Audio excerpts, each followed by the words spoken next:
នៅកម្ពុជាវាឃើញឆ្នាំចាំងឆ្នាំថ្មីមកខ្លាំងទេវតាដូចគ្នាប្រសុំក្រុមគ្រាប្រជារស់នៅសុខសាន្តអំពិលអំពេដូចផ្កាយលើមេឃបំភ្លឺ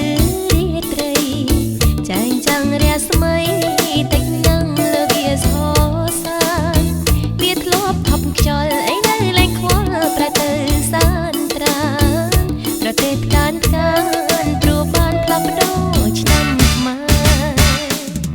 ឃើញវងសัตว์អំពិលអំពេចហោះហើរក្រោមមេឃអើយលើវិយាលដីក្រុងដីស្រែ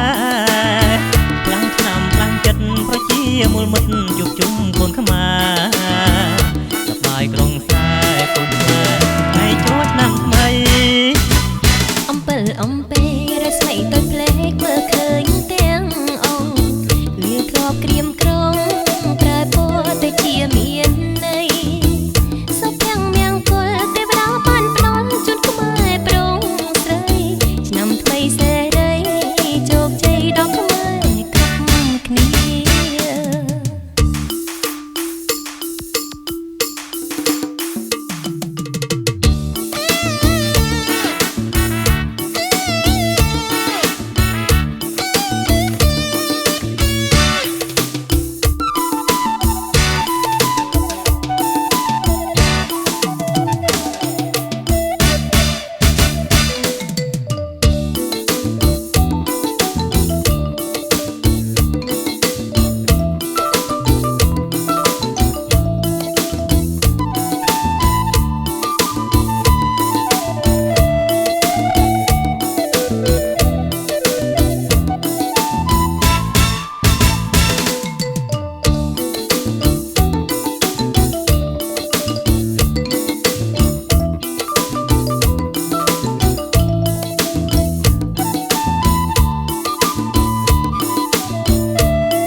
ក្រមមេឃអើយលើវិយាលដីក្រុងដីស្រែ